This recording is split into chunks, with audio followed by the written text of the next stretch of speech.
कभी कभी कुछ मंदिर सिर्फ पूजा की जगह नहीं होती, वो हमारे विश्वास का प्रमाण, हमारी आस्था का व्रत और परिवार की आत्मा बन जाती है। ऐसे ही एक जगह है उत्तर प्रदेश के गोरखपुर जिले का बांसगांव, जहाँ 300 सालों से एक परंपरा आज भी जिंदा है, रक्त भेंट।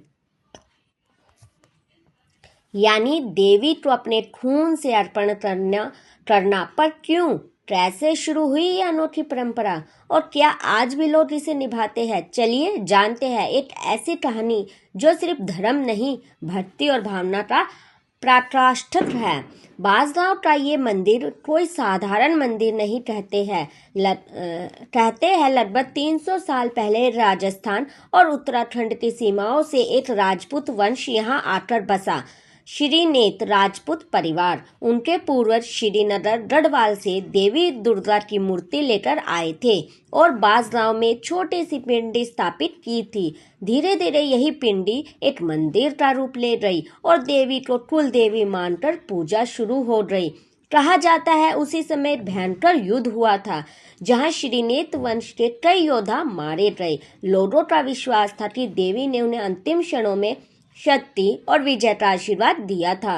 उस दिन से यह वचन लिया गया, हम अपने रक्त से देवी को धन्यवाद देंगे ताकि हमारे वंश, हमारी धरती और हमारे संतानें सदा सुरक्षित रहे।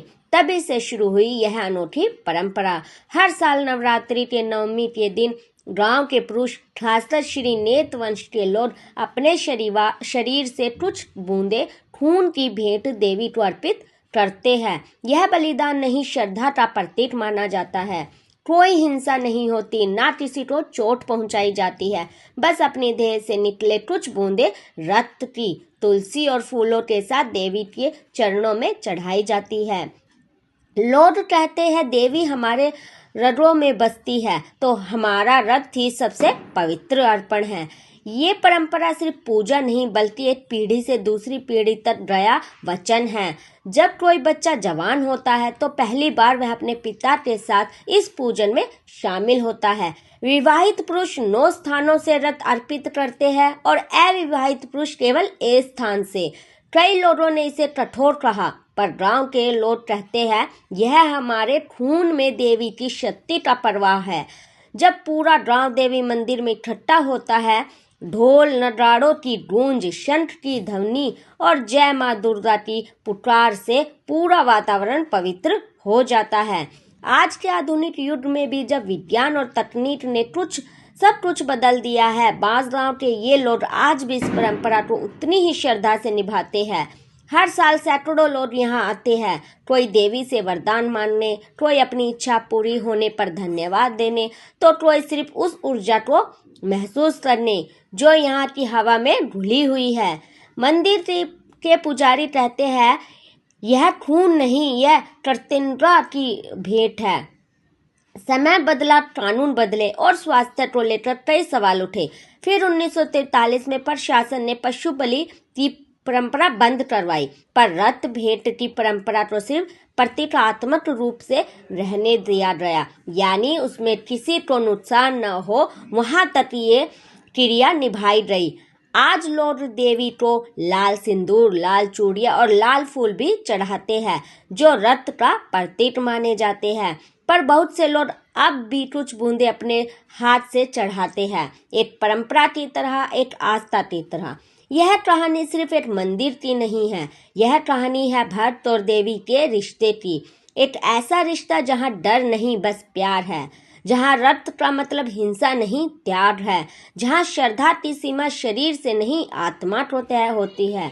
कभी कभी यह दृश्य देखना ही आंखों को नम कर देता है, जहाँ बुजुर्ग अपने बेटे के कंधे पर हाथ रखकर कहते हैं, बेटा अब तू देवी का आशीर्वाद लेने लायक हो गया है।